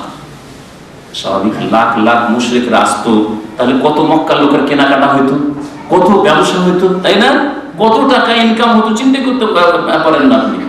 তাহলে একটা তো আশঙ্কা হইতে পারে যে আর্থিক দিক দিয়ে তো আমরা ক্ষতিগ্রস্ত হব। হ্যাঁ, আজকে যদি ধরেন 30 লাখের জায়গায় 10 লাখ হাজি আসে, তাহলে কত টাকা খরচ গেল। এরোপ্লেন দ্বারা ইনকাম, হ্যাঁ, এখানে তাঁবু দ্বারা ইনকাম, হজ বিল্ডিং দ্বারা ইনকাম, বাস আর গাড়ি আর যতগুলি চলছে, কত যে ইনকাম হচ্ছে ব্যক্তি আর বড় বড় প্রতিষ্ঠানের ইত্যাদি ইত্যাদি, ইনকামের শেষ নেই, তাই না? তাহলে এই আশঙ্কা যখন হতে পারে, আল্লাহ বলছেন ওয়াইন খিফতুম আইলাতান ফাসাওফা ইউগনিকুমুল্লাহু মিন ফাদলিহি, যদি অভাবের ভয় করো যে মুশরিকেরা যদি না আসে, এতদিন ধরে আসতো, আর যদি না আসে তাহলে তো আমাদের ব্যবসা মন্দা হয়ে যাবে, ব্যবসায় তো লস লেগে যাবে, কেনাকাটা করবে কি, কয়টা মুসলমান আছে? ফাসাওফা ইউগনিকুমুল্লাহু মিন ফাদলিহি, আল্লাহ তার ফজল করে মনে করে তোমাদেরকে সচ্ছল করে দেবেন, অভাব মুক্ত করে দেবেন, কিন্তু মুশরিককে ঢুকতে দিবেন না। আল্লাহ বলছেন, তাহলে কি বোঝা যাচ্ছে এই আয়াত দ্বারা যে হজ করলে আল্লাহ পাক অভাব দূর করে দেবেন। আর কখনোই আশঙ্কা করিয়েন না যে হজ করলে অভাব হয়ে যাবে বা দেশে কি করে যাবে, সব চিন্তা করবেন। ফরজ হজ যদি থাকে অবশ্যই আগে হজ করেন, তারপরে দেশে যান। মহিলাদের জিহাদ হচ্ছে হজ উমরাহ। নবী করিম সাল্লাল্লাহু আলাইহি সাল্লামের হাদিস, নবী করিম সাল্লাল্লাহু আলাইহি ওয়াসাল্লাম বলছেন, সহিহ বুখারীতে হাদিস রয়েছে, লাকিন আফজালুল জিহাদ হজ্জুল মাবরুর, সবচেয়ে উত্তম জিহাদ হচ্ছে হজে মাকবুল। আলাইহিন্না জিহাদুল লা কিতালা ফি, নারীদের জিহাদ হচ্ছে এমন জিহাদ যাতে সশস্ত্র লড়াই নেই, অস্ত্র ধরতে হবে না। আল হজ্জ ওয়াল উমরাহ, হজ উমরা করা। আল্লামা নাসিরুদ্দিন রাহমাতুল্লাহ আলাইহি হাদিসটিকে সহিহ বলেছেন। যারা হজ করে উমরা করে তারা আল্লাহ পাক রব্বুল আলামিন মেহমান। তাই আল্লাহ পাক রব্বুল আলামিনের মেহমান কত আল্লাহ পাকের কাছে মর্যাদা রাখে চিন্তা করুন। এখন আসি আমাদের আলোচনার আসল যে বিষয়বস্তু, যে হাজিদের জন্য কিছু উপদেশ আজকে বিশেষ করে উল্লেখ করব। তার প্রথম উপদেশ হচ্ছে যে হজে যাওয়ার আগে আপনি আল্লাহর কাছে কল্যাণ কামনা করেন। কল্যাণ কামনার নাম আরবিতে কি বলতে পারেন? কল্যাণ কামনার নাম হচ্ছে ইস্তেখারা। খায়র মানে কল্যাণ, আর ইস্তেখারা মানে খায়র তলব করা, কল্যাণ তলব করা। ইস্তেখারা করেন। ইস্তেখারা যদি জায়েজ না জায়েজের কাজ হয়, তো না জায়েজের ক্ষেত্রে কোনো ইস্তেখারা নেই, কারণ না জায়েজ কিছু করে যাবে না। হ্যাঁ, জায়েজ কাজের কাছে করবেন, ইস্তেখারা করবেন। শরীয়তের যেগুলো বিধিবিধান, আপনার হজ ফরজ হয়ে আছে, কিন্তু এই বছরের হজ সহি সালামত করতে পারবো কিনা আল্লাহর কাছে একটু কল্যাণ তলব করে নিই। তারপরে এই নয় যে আমি আসলে এই ব্যাপারে অনেকের সংশয় এই জন্য হয় যে আমাদের দেশের অধিকাংশ মানুষ মনে করে যে ইস্তেখারা করা মানে গায়েব জেনে না, আর গায়েব জানার পরে ইস্তেখারার পরে স্বপ্ন দেখবো, স্বপ্ন দেখার পরে যদি ভালো লাগে করব, আর না হলে করবো, ভালো স্বপ্ন দেখলে করবো, আর না হলে করবো না। এই যদি এইরকম অর্থ বুঝেন হয় ইস্তেখারা, তাহলে ইস্তেখারা নেই, আর এটা জাল কথা, সহি হাদিস নয়, এটা হচ্ছে জাল হাদিস। যে ইস্তেখারা মানে ইস্তেখারা করে স্বপ্ন দেখা, যেটা অধিকাংশ মানুষরা যারা সহি জয়ীফের পার্থক্য বুঝে না, জালের পার্থক্য বুঝে না, তারা এইরকম ধারণা করে। ইস্তেখারা মানে কল্যাণ তলব করা। কাজটা আমি করবো, আল্লাহর কাছে 2 রাকাত নামাজ পড়ে আল্লাহর কাছে দোয়া করি, কল্যাণ তলব। আল্লাহ আস্তাগফিরুকা বিইলমিক, আল্লাহ তোমার কাছে কল্যাণ তলব করছি। আল্লাহুম্মা ইন কুনতা তামিন্না হাযাল আমরু খায়রুল লি, আল্লাহ তুমি যদি জানো এটা কল্যাণ করো, তাহলে আমাকে তৌফিক দাও। অকল্যাণ যদি হয় তো আল্লাহ কোনো একটা কিছু করে তো, যাতে আমি কাজটা না করতে পারি। সবাই চেষ্টা করে করতে পারলেন না, ফেল হয়ে গেল, অতি হয়তো কল্যাণ ছিল। তো ইস্তেখারা করার কথা উলামায়ে কেরামরা এই জন্য সফরের পূর্বে বলেছেন, যে হজের সফরের পূর্বে, হজের টাকা জমা করার আগে যারা বিদেশ থেকে হজে আসছেন ইস্তেখারা করেন যে আল্লাহ এবার হজে যাবো না, যাবো না। দ্বিতীয় আদব হচ্ছে ওয়াক্ত ওসিয়াত, নিজের ওসিয়ত লিখে যাবেন। অনেক পাওনা থাকতে পারে, আপনার পাওনা অন্যের কাছে থাকতে পারে, আপনার উপর অন্যের পাওনা থাকতে পারে। লিখে দিয়েছেন এত টাকা অমুক পাবে, এত টাকা অমুক পাবে, এত টাকা আমার কাছে অমুক পাবে, এত টাকা অমুকের কাছে পাবো, যাতে আপনার ছেলে মেয়েদের হক নষ্ট না হয়। আল্লাহ না করে ফিরে আসতে পারলেন না, ছেলে মেয়ের হক নষ্ট, 1 পয়সা কেউ দিবে না আজকালকার জামানায়। হ্যাঁ, কোনো প্রমাণ না থাকলে নিজে থেকে দিতে আসবে না। বলতে গিয়েও হয়তো যেহেতু আসল লোক মারা গেছে, না না না এত টাকা পাবে না, হয়তো অস্বীকার করে দেবে। আমানত উঠে গেছে, কিয়ামতের লক্ষ্যটা কি হচ্ছে? ইযা দুইয়াতিল আমানাতু ফান্তাজির সহিহ বুখারী, আমানত যখন নষ্ট করে দেওয়া হবে, আমানত থাকবে না। সরকারি পর্যায়ে আমানত উঠে যাবে, ব্যক্তি পর্যায়ে আমানত উঠে যাবে, স্বামী স্ত্রীর মাঝে আমানত উঠে যাবে। আমানতে খেয়ানত যখন হবে, কাউকে টাকা পয়সা দিয়ে ভরসা নেই, মনে হচ্ছে ওর আপনি ভিক্ষুকের মতো ওর সামনে ঘুরে বেড়ান, ওর ইচ্ছা মতো দিবেন, অথচ তার ইহসান করেছে। নিজে থেকে কাউকে ধার দিয়ে টাকাটা সময়ের আগে ফিরিয়ে দিয়ে চলে যাবে, এইরকম লোক 1001টা আজকাল খুঁজে পাবেন। মুসলিমদের মধ্যে 1001টা খুঁজে পাবেন আপনি। তাহলে কিভাবে আমানত উঠে গেছে? তো কি বলছিলাম, যে ওসিয়ত লিখে দিয়ে যেতে হবে। এছাড়া ওসিয়ত ধর্মীয় দ্বীনি উপদেশ আর অন্যান্য জমি জায়গার যদি উপদেশ, কাউকে কোনো কিছু দিতে হয়, ইত্যাদি ইত্যাদি লিখে দেবেন। আপনি হয়তো মাদ্রাসা দিতে চাইছেন, দিনের কাজে দিতে চাইছেন, মসজিদে দিতে চাইছেন, সেগুলো না লিখে দিলে আপনার ছেলেমেয়েরা দেবেন হয়তো। ওই রকমই আপনার ওপর ঋণ আছে, যদি না লিখে দিয়ে যান, ছেলেমেয়েদেরকে না বলে লিখিত লিখে দেওয়া ভালো। লিখে যদি না দিয়ে যান তাহলে হয়তো দিতে চাইবে না। এই জন্য ওসিয়ত লিখে যেতে হবে যে কোনো রকমের। আর 3 নম্বরে হচ্ছে যে হজে যাওয়ার আগে হজ উমরার বিধিবিধান, আহকাম, মাসাইল ভালো করে শিখে নেবেন, এবং যেখানে সন্দেহ লাগছে যে এটাতে কি হবে, এটা হবে না, ওইটা হবে, সন্দেহ হলে সে সম্পর্কে জিজ্ঞাসা করেন ভালো আলেমদেরকে। ফাসআলু আহলা যিকরি ইন কুনতুম লা তা'লামুন, জানা না থাকে তাহলে উলামায়ে কেরামকে যারা জানে, যাদের কাছে কোরআন এবং হাদিসের জ্ঞান রয়েছে, তাদেরকে জিজ্ঞেস করে নেব, যাতে করে ভুল না হয়। আজকাল অধিকাংশ হাজিরা হজে আসে কিরকম, খুব যদি ভালো হয় তার হজের উদ্দেশ্য, তাহলে আমাদের যে হামলা যাচ্ছে জিজ্ঞেস করবে, কোনো মুআল্লিম আছে তো, কোনো আলেম আছে তো, আমাদের সাথে কেউ থাকবে তো? হ্যাঁ হ্যাঁ হ্যাঁ, সুবিধা কিচ্ছু জানে না, পদে পদে ওর মহতাজ মুখাপেক্ষি একেবারে ফকির, তার কাছে কথায় কথায় কাজে কাজে।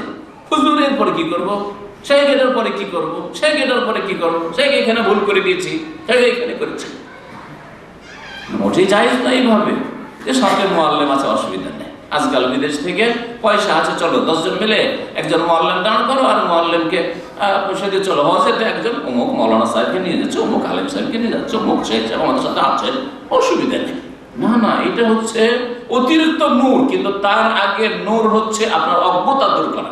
অজ্ঞতা হচ্ছে অন্ধকার, জেহালত হচ্ছে অন্ধকার, আর অন্ধকার দূর করে নিজেকে মুনাওয়ার করে আলোকিত করে, অর্থাৎ হজ উমরার আহকাম জেনে তারপরে আলেমের সাথে যান। তারপরে যারা হজ জানা মানুষ, এর আগে অলরেডি একবার হজ করেছে, এলমের সাথে অজ্ঞতার সাথে নাই, এইরকম লোকদের সাথে যান, তাহলে ভালো কথা।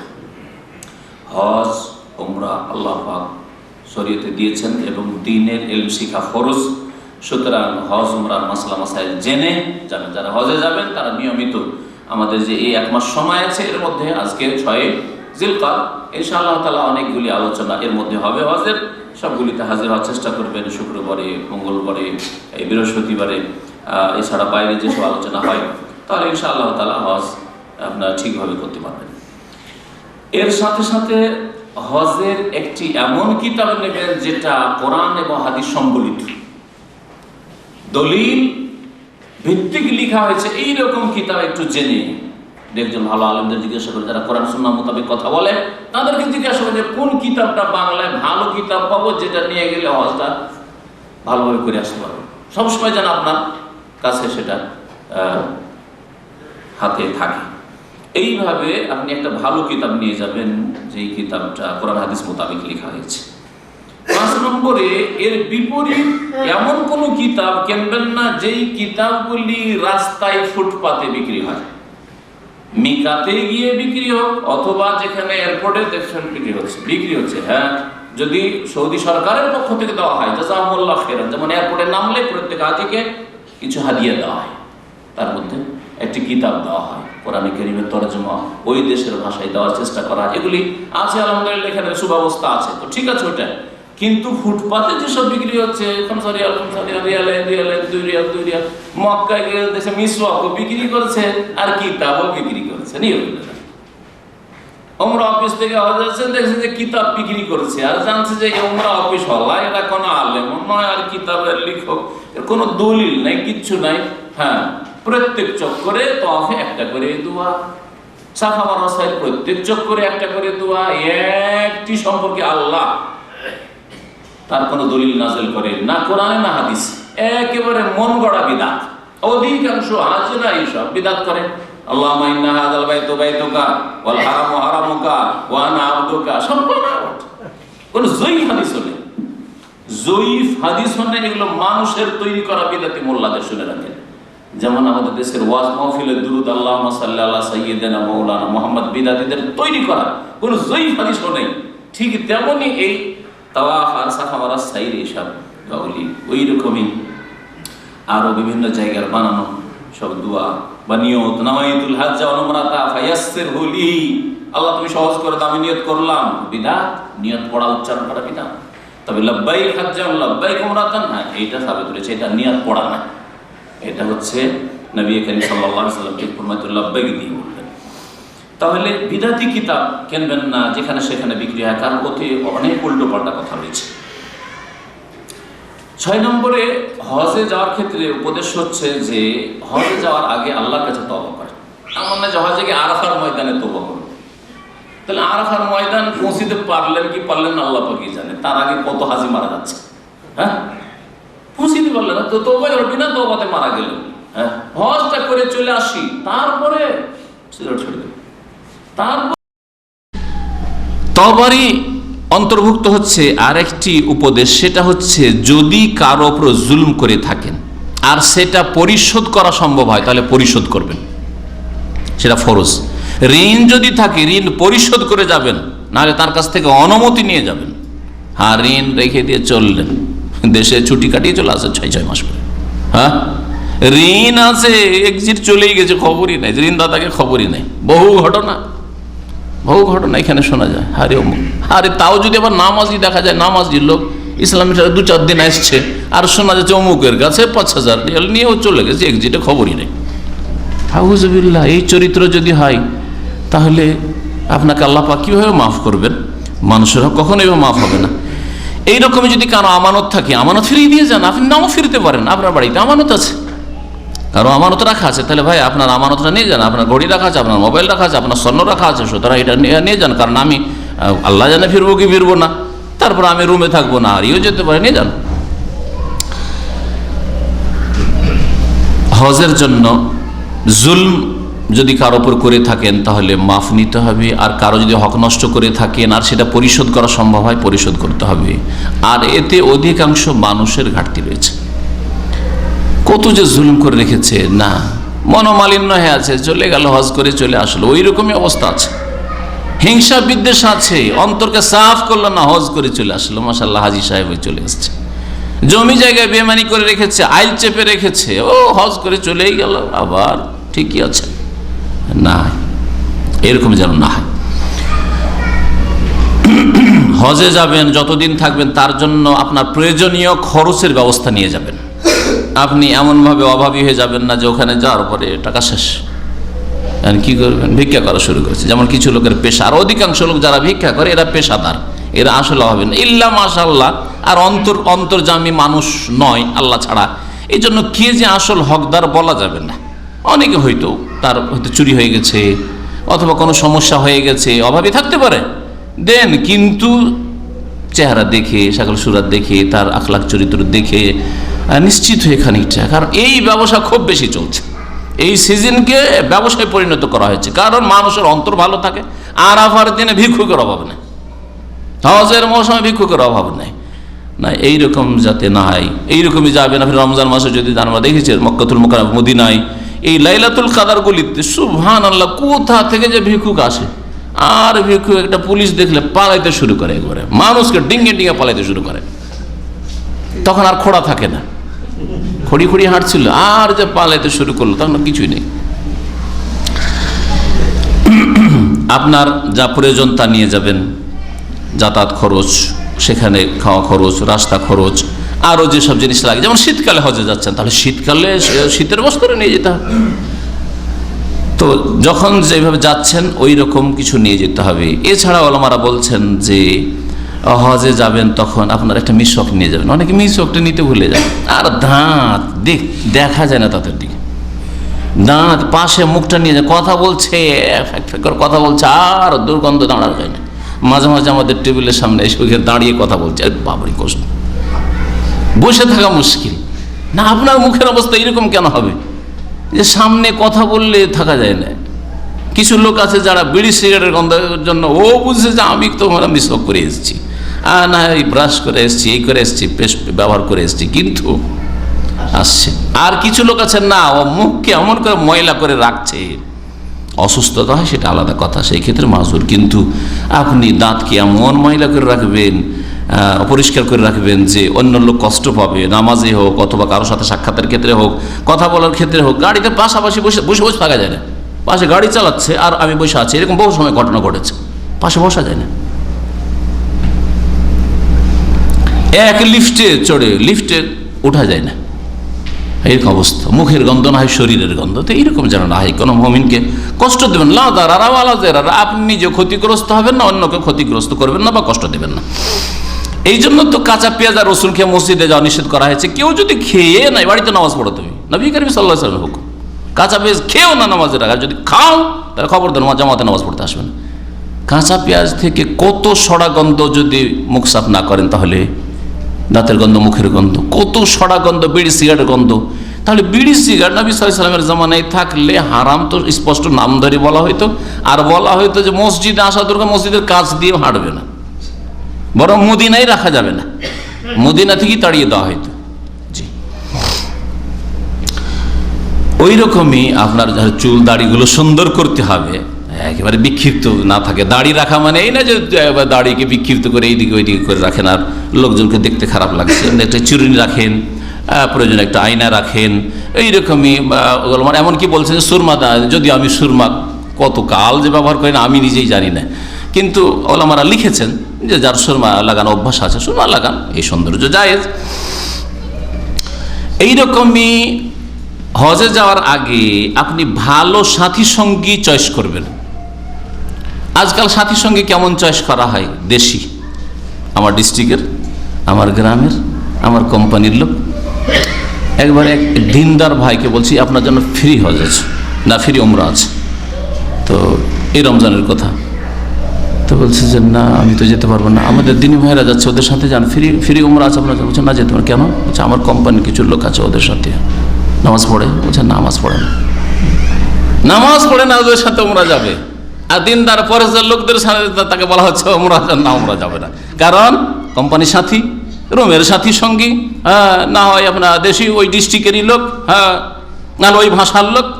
না, এইসব সম্পর্ক আমাদের নাই। এইসব সম্পর্ক, আমাদের সম্পর্ক হচ্ছে দিনের সম্পর্ক, আমাদের সম্পর্ক হচ্ছে ইসলামিক আখলাকের সম্পর্ক, আমাদের সম্পর্ক হচ্ছে ইমান এবং আমলের সম্পর্ক।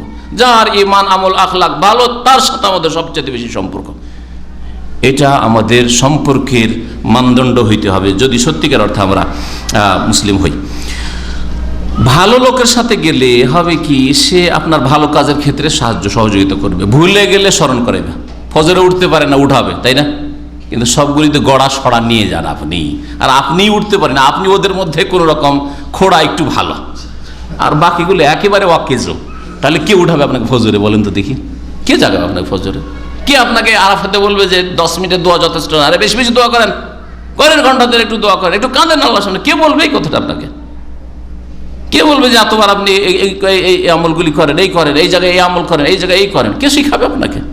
তাহলে জানা লোক এবং আমল করা লোক, ভালো সৎ কর্মশীল, যার ইলম আমল আছে, সে হচ্ছে সৎ, এইরকম লোকদের সাথে যাওয়ার চেষ্টা করবেন। তাহলে ভুলে গেলে স্মরণ করিয়ে দেবে আর সাহায্য সহযোগিতা করবে। যদি কোনো সময় আপনি কোনো পেরেশানিতে থাকেন, টেনশনে থাকেন, তাহলে আপনাকে ধৈর্যের জন্য উপদেশ দেবে, আপনাকে উৎসাহ দেবে ইত্যাদি। হঠাৎ করে আপনার দুঃসংবাদ চলে আসলো দেশ থেকে, আর টেনশনে পেরেশান হয়ে গেছে, না আর হজে থাকা যাবে না ভাই, যাই চলে যায়। যেমন একজন হজে গেছে, কয়েক বছর আগের ঘটনা, আর হজে যাওয়ার পরে ফ্যামিলি নিয়ে গেছে, আর বিনা তাসরিতে, আসলে আশ্চর্য লাগে, কয়েক হাজার রিয়াল বেতন, 5-এর উপরে হবে, আর সে বিনা পারমিশনে হজে গেছে নিজের গাড়ি নিয়ে। যাওয়ার পরে মেনায় ঘুরতে থেকেছে, গাড়ি কীভাবে ঢুকিয়ে নিয়েছে ঘুরতে, কোনো জায়গায় পুলিশে বসতে দেয়নি। গত 2-3 বছর আগের ঘটনা। বসতে যখন দেয়নি, তখন ঘুরে টান দিয়ে ওই রাতে 8 তারিখ এখনো হয়নি মনে হয়, 7 তারিখে কি 8 তারিখে, যাই হোক, ও তাইফে এসে আমাকে টেলিফোন করছে, চেকপোস্ট পার হয়ে চলে এসেছি। এক গিয়েছিল, ফিরে এসে বলছে তাইফ চলে এসছে, হজ করবো না। সুবহানাল্লাহ, এহরাম বেঁধে গিয়েছে জায়গা মেনাতে, যখন পাইনি ফিরির জায়গা, তখন ফিরে তাইফ এসে বলছে যে এইরকম অবস্থা। এখন মাসলা জিজ্ঞেস করছে, বলেন দেখি এত সস্তা হজ, ফুটপাতে হজ করবে, 5,000 রিয়াল মাসে ইনকাম।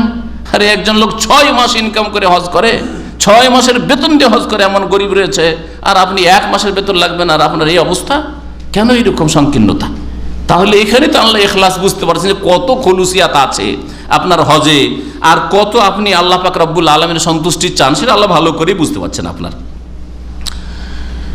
তো হজ করতে গেলে, ভালো লোকের সাথে গেলে এরকম হয়তো না, হয়তো ভালো লোক থাকলে বলছেন না না, যখন ঢুকে পড়েছেন কেন, কষ্ট হলেও থাকতে হবে, চলেন, না হলে দরকার হলে ভাড়া নেবো, 2,000-3,000 রিয়াল লাগুক, কোথাও টেন্ট ভাড়া খুঁজি, না হলে এদিকে সেদিক কোনো একটা বুদ্ধি বেরোইতো। কিন্তু না, আবার ফিরে চলে এসছে। সুবহানাল্লাহ, কি হতভাগা। তো এই ছিল হজে যাওয়ার আগে উপদেশ, যে ভালো লোকদের সাথে যাবেন, তাহলে সর্বক্ষেত্রে আপনার উপকার করবে। ভালো লোক যদি থাকে তাহলে আপনাকে অসহায় ছেড়ে দেবে না। অসুস্থ হয়ে গেলে আপনাকে হাসপাতালে নিয়ে যাবে, অসুস্থ হয়ে গেলে আপনার অভাব হয়ে গেলে, টাকা পয়সা হারিয়ে গেছে, টাকা পয়সা দিয়ে সাহায্য করবে, হজ করিয়ে ফিরিয়ে নিয়ে আসবে। ভালো লোকের সাথে গেলে দিন দুনিয়ার উপকারিতা রয়েছে। এইরকমই হাজিদের জন্য উচিত হবে হজের সফরে যাতায়াতেও এবং হজে গিয়ে সেখানেও মানুষের সাথে উত্তমভাবে কথা বলা, নরম কথা বলা, মানুষকে খাওয়াবার চেষ্টা করা, নিজে অন্যের কাছে খাবো এরকম নয়, ভালো চরিত্র মানুষের সাথে পেশ করা, ভালো আখলাক চরিত্রে তার সাথে আপনি মিলবেন। কারণ সফর করলে মানুষকে চেনা যায়, সফর করলে মানুষকে চেনা যায়। কারণ একজন লোক, এইরকম গল্প আছে, বলছে অমুক লোক খুব ভালো। তো বলছে কি করে জানলে ভালো? তো তুমি তার সাথে সফর করেছো? বলছেন না, সফর করিনি। তাহলে কি করে বললে যে ভালো? আচ্ছা ঠিক আছে, তুমি তার সাথে ব্যবসা বাণিজ্য করেছো, লেনদেন করেছো, আদান প্রদান করেছো, ধার দিয়েছো? সেটাও করিনি। তাহলে কি করে বললে? দেখতে খুব ভালো লাগলো, দাড়িটা লম্বা মাশাআল্লাহ, আর এখানে দাগ হয়ে আছে, আর টুপি ছাড়ে না, লোক খুব ভালো, যথেষ্ট? কখনো না, কখনো না। সফর করলে মানুষকে চেনা যায়। আমি সফরে এমনও ভাইদের দেখেছি যে বাসের সিটে বসে আছে, সাথী সঙ্গীরা এনে দিলে খাবে, জুস এনে দিচ্ছে, ব্রেড এনে দিচ্ছে, এটা দিচ্ছে, সেটা দিচ্ছে, 7 আপ দিচ্ছে, আসেন চলেন যাই, হোটেলে যাই, তারপরে যাচ্ছে। সবগুলিতে ও পিছনে পিছনে আছে, ও বসে আছে, বাবু এনে দেন, খাবে। আবার এমন লোক ও পেয়েছি ভালো মানুষ যে আপনাকে যেতে দেবেন না, বসেন আমি নিয়ে আসছি, বসেন আমি নিয়ে আসছি, আমি যাব। বা একবার আপনি গেলেন, আমি আরেকবার যাব, কমপক্ষে এতটা যে আপনি একবার গেলেন, আবার এবার আমি যাব। সিটে 2টো সিট আছে, বাসা একটা উদাহরণ দিই, কারণ এগুলো বাস্তব। 2টো সিট আছে, সবাই জানলার পাশে একটু বসতে চায়, দুনিয়া দেখতে চায়, আল্লাহ পাকের সৃষ্টি দেখতে চায়, তাই না? দৃশ্য দেখতে চায়। তো যেই ব্যক্তি পাশের সিট পেয়ে জানলার পাশে আছে, তো আছে, 24 ঘন্টার রাস্তা, হয়তো হজে তো 30 ঘন্টাও লেগে যায় মাঝে মাঝে, এখান থেকে দামাম থেকে যেতে 24 ঘন্টার রাস্তাও জানলার পাশে নিয়েছে, তো নিয়েছে ওই মিসকিনের জন্য। আর তাও মোটা মানুষ হলে তো আরও কষ্ট দেবো, এই বসে আছে আরামসে, যে আগে বসেছে সে, তারপরে বাকি জায়গাতে আপনি বসেন, যেমনভাবে বসবেন তেমনভাবে বসেন, আমি বসে গেছি না, এইরকম না। ওই দেখেন যে না, ওর জায়গায় এখানে আমি অর্ধেকের বেশি নিয়ে নিচ্ছি, এটা আমার জন্য জায়েজ নয়, এটা খেয়াল করবেন। তারপরে গোটা রাস্তা আমি জানলার পাশে আল্লাহর এই সৃষ্টি দেখলাম, আর কিছু দেখতে পেল না, বাসার মধ্যে লোকজনই দেখছে শুধু, না না না, একটু যদি একবার নামলাম এক পেট্রোল পাম্পে, আমি এইদিকে বসলাম, আর একবার এইদিকে বসলাম, ভাই আপনি এইদিকে বসেন, আপনাকে জানবো মাশাআল্লাহ কত ভালো মানুষ গো, এটা তো আমার সিটই না, ও তো সিট ওর। তারপর আমাকে বলছেন না এখানে বসেন, আপনি এখানে বসেন, একটু এদিকে বসেন, আপনি চেনা গেল আপনাকে যে আপনি কি চরিত্রের মানুষ। তো হজে এই আদব কায়দাগুলি যেন থাকে। ওই রকমই ধরেন মেনা থেকে মক্কা আসবেন, যাবেন বাসে, একজন সিট পেয়েছেন, একজন দাঁড়িয়ে আছেন, সিট পেয়ে গেছেন, আর 5 ঘন্টা লেগেছে। আমি এমন হজ হয়েছে যে এই 5 কিলোমিটারে পা চলছে না যে হাঁটবো, বিসমিল্লাহ বলে বাসে চাপলাম, 5 ঘন্টা পরে মেনার আরো 2 কিলোমিটার ওইদিকে নামিয়েছে, আবার হেঁটে হেঁটে আসতে হয়েছে এরকম। তাহলে একটা লোক সিট পেয়েছে, 5 ঘন্টা ধরে আরামসে বসে আছে, তো তাকেও আরাম লাগে না 5 ঘন্টা, কিন্তু তারপর তুলনামূলক আর একজন দাঁড়িয়ে আছে, তো আছে না, আপনি একটু খেয়াল করেন, ভাই আমি অনেকক্ষণ বসে থাকলাম, চলেন আপনি একটু বসে যান, আমি একটু দাঁড়াই, কত খুশি হয়ে যায়, বলে না এটা আমার দিনী ভাই, মমিন ভাই, এ মানুষের কষ্ট বুঝে, এ হচ্ছে আসলে চরিত্রবান মানুষ। তো এই রকম যেন আখলাক চরিত্র আপনার হজে হয়, এই ট্রেনিংগুলি যদি আপনার না থাকে, ইসলামিক তরবিয়ত না থাকে, তাহলে শুধু হজ করে লাভ নাই। আপনার কোনো রকম হয়তো ফরজটাই আদায় হবে, কিন্তু হজের সেই সওয়াব আপনার হবে না। এইরকমই হজের আর 1-2টি আদব বলবো, সেটা হচ্ছে যে যখন হজের জন্য বিদায় হবেন, তো আত্মীয় স্বজনদের কাছ থেকে বিদায় নেবেন, তাদেরকে দোয়া দেবেন, তাদের জন্য আপনি দোয়া করবেন, আর তারা আপনার জন্য দোয়া করবে, তাদের কাছে দোয়া চাইবেন। এইরকমই আপনার পরিবার ছাড়া বন্ধু বান্ধব আছে, আত্মীয় স্বজন আছে, যারা সামনে আসলে দেখা সাক্ষাৎ হলো, গ্রামের লোক, ওদের কাছ থেকে দোয়া নিয়ে গেলেন, যেখানে আছেন এখানে যেমন দোয়া নিয়ে গেলেন, আপনি দোয়া দিয়ে গেলেন, আস্তাউদিউকুমুল্লাহ, যেমন দোয়া নবী করিম সাল্লাল্লাহু আলাইহি ওয়াসাল্লামের হাদিসে রয়েছে, দীনাকুম আমানাতু খাওয়াতিম আমালিকুম। আরেকজন বলে আস্তাউদিউল্লাহি লা তাযি ওয়াদায়াহু, এইসব পড়বেন। যদি আরবিতে না জানা থাকে, আল্লাহ আপনাদের হেফাজত করুন, ফি হিফজিল্লাহ আল্লাহ ফি আমানিল্লাহ, আল্লাহ ভালো রাখো আল্লাহ আপনাদেরকে, আপনি মুসাফির, আপনার দোয়া কবুল হবে, আর আপনি ওদের কাছ থেকে দোয়া পেলেন, দোয়া করবেন আমার জন্য, আল্লাহ যেন আপনাকে হেফাজতে সহি সালামতে নিয়ে যায়, সহি সালামতে ফিরে আসেন। কত সুন্দর হইল। তো এইরকম করবেন, দোয়া নেবেন আপনজনদের কাছ থেকে, ভাইদের কাছ থেকে, যারা আশেপাশে আপনার আছে, আশেপাশে নেই কিন্তু নেক লোক, ভালো মানুষ, তাহলে টেলিফোন করলেন যে আমি হজে যাচ্ছি, একটু দোয়া করবে আমার জন্য। হ্যাঁ, সে দোয়া দিল, আপনার কাছ থেকে দোয়া চাইল। শেষখানে বলবো যে বাড়ি থেকে বেরিয়ে বাড়িতে ফিরা পর্যন্ত নবী করিম সাল্লাল্লাহু আলাইহি সাল্লাম থেকে যেখানে যেখানে যেই সুন্নতি দোয়াগুলি রয়েছে, সেই দোয়াগুলি ভুলবেন না। বাড়ি থেকে বের হওয়ার সময় দোয়া, গাড়িতে চাপার দোয়া, কোনো নতুন জায়গায় নামার দোয়া, হ্যাঁ, এছাড়া যেসব বাথরুমে যাওয়ার, বাথরুম থেকে বের হওয়ার, এইভাবে অনেক দোয়াই রয়েছে, অনেক জায়গায় রয়েছে। এই দোয়াগুলি পড়বেন যাতে করে আপনার সফর আল্লাহ পাকের হেফাজত হয়, আর আল্লাহ পাক রব্বুল আলামিন যেন আপনার হেফাজত করেন, আল্লাহ পাক যেন আপনার সফরে বরকত দান করেন, এই আশা নিয়ে আপনি আপনার সফর করবেন। দোয়ার ক্ষেত্রে বাড়ি থেকে বেরোলে যে মানুষ নিরাপদ থাকে, দোয়া পড়লে বিসমিল্লাহ তাওয়াক্কালতু আলাল্লাহি ওয়া লা হাওলা ওয়া লা কুওয়াতা ইল্লা বিল্লাহ দোয়া। গাড়িতে চড়লে আল্লাহ পাক হেফাজত করে বালা মুসিবত থেকে। তারপরে সফরের আলাদা দোয়া রয়েছে, গাড়িতে চড়া ছাড়া ওই দোয়াগুলি, এগুলো আরবিতে পড়তে হবে। এগুলোতে আপনি না এই নয় যে বাংলাতে যা ইচ্ছা বলে নিলেন, না, নবী সাল্লাল্লাহু আলাইহি ওয়াসাল্লাম থেকে মাসুর যেহেতু হাদিসের দোয়া রয়েছে, সুতরাং এই দোয়াগুলি নবী করিম সাল্লাল্লাহু আলাইহি ওয়াসাল্লাম যেভাবে পড়েছেন ওইভাবে পড়ার চেষ্টা করবেন। নতুন জায়গায় নামলেন, কি পড়বেন দেখি আপনাদের কতটা জানা আছে। প্রথম গিয়ে মেনায় নামলেন, ধরেন আপনার তাবুতে নামাইলো এখানকার লোকের, ওখানে গিয়ে পড়া আউযু বিকালিমাতিল্লাহি তাম্মাতি মিন শাররি মা খালাক, কোনো কিছু ক্ষতি করবে না। আরাফায় নামলেন এক জায়গায়, ওইটা পড়লে আউযু বিকালিমাতিল্লাহি তাম্মাতি মিন শাররি মা খালাক। মুজদালিফায় রাত্রে নামলে আউযু বিকালিমাতিল্লাহি তাম্মাতি মিন শাররি মা খালাক। মক্কায় গিয়ে হোটেলে নামলেন আউযু বিকালিমাতিল্লাহি তাম্মাতি মিন শাররি মা খালাক। যে কোনো সফরে, শুধু হজের সফরে নয়, হজের সফরে নয়, দেশে যাচ্ছেন এয়ারপোর্টে নামলেন, এয়ারপোর্টে নামতেই কত রকমের অনিষ্ট সামনে থাকতে পারে, তার সম্মুখীন হতে পারেন, কত রকমের কষ্টদায়ক কিছু হইতে পারে। আউযু বিকালিমাতিল্লাহি তাম্মাতি মিন শাররি মা খালাক। আমাকে আজকে এক মদিনা ইউনিভার্সিটির ছাত্র ভাই বলছেন যে বাংলাদেশে গেলাম সফরে, আর 3 মাস থাকলাম আলহামদুলিল্লাহ, আর কত জায়গায় যে কত ফিতনা ফাসাদ আর মিছিল আর মারপিট আর ভাঙচুর দেখলাম, কিন্তু যেখানে নামি বলছে আপনার বক্তব্য ছিল সফরের আদব, আমার আরেকের বক্তব্য আছে, ওই বক্তব্যটা শুনে গেছিলাম, আর শোনার পরে যেখানে নামি পড়ি আউযু বিকালিমাতিল্লাহি তাম্মাতি মিন শাররি। বলছে রাজশাহী নামলাম, আউযু বিকালিমাতিল্লাহি তাম্মাতি মিন শাররি। ঢাকায় গিয়ে নামলাম আউযু বিকালিমাতিল্লাহি তাম্মাতি মিন শাররি মা খালাক। ও ফ্যামিলি নিয়ে আসবে, ফ্যামিলি ভিসা নিয়ে গেছে, তো বলছে যে গেলাম এজেন্টের কাছে, আউযু বিকালিমাতিল্লাহি তাম্মাতি মিন শাররি মা খালাক। তাহলে এজেন্ট ধোঁকাবাজি করবে না, এইভাবে সুবহানাল্লাহ। আজকের কথা এটা, আজকেও টেলিফোন করেছে, বলছে সহি সালামতে আল্লাহ পাক ফিরিয়ে নিয়েছেন, কোনো জায়গায় কোনো অসুবিধা হয়নি। এটা হচ্ছে ঈমান, এটা হচ্ছে আপনার ইয়াকিন, এটা হচ্ছে আপনার সৎ আমল। তো এইভাবে জীবন গড়ার চেষ্টা করবেন। আল্লাহ পাক রব্বুল আলামিন যেন আমাদের সকলকে তৌফিক দান করেন, আল্লাহ পাক রব্বুল আলামিন আমাদের সকলের যেন হেফাজত করেন। যেসব ভাই বোনেরা হজের জন্য ইচ্ছা করেছেন, হজ ফরজ হয়ে রয়েছে, আল্লাহ পাক তাদের যেন মনের আশা পূরণ করেন, আল্লাহ পাক তাদের জন্য যেন সফর সহজ করে দেন। আর যেসব ভাইরা হজ করে নিয়েছেন ফরজ বা আরও বেশি করেছেন, আল্লাহ পাক তাদের হজ যেন কবুল করেন। আল্লাহ আমাদের সকলকে যেন জান্নাতুল ফিরদৌস দান করেন। আল্লাহ পাক রব্বুল আলামিন দিন দুনিয়ায় যেন আমাদের সুখী করেন। আল্লাহ পাক রব্বুল আলামিন 5 ওয়াক্ত ফরজ নামাজ আমাদের আদায় করার তৌফিক দান করেন। ফজরের সালাত জামাত সহকারে পড়ার যেন তৌফিক দান করেন। সুবহানা রাব্বিকা রাব্বিল ইজ্জাতি আম্মা ইয়াসিফুন ওয়া সালামুন আলাল মুরসালিন ওয়ালহামদুলিল্লাহি রাব্বিল আলামিন। হজে আসার সময় যে দেশে একটা খানা করে, হজে আসার সময় আমাদের ভাই জিজ্ঞাসা করছেন যে দেশে খানা করে জায়েজ আছে, এইরকম খাবার কথাই নবী রহমতুল্লাহ আলাইহি সহিহ মুসলিম ভাষ্যে উল্লেখ করেছেন।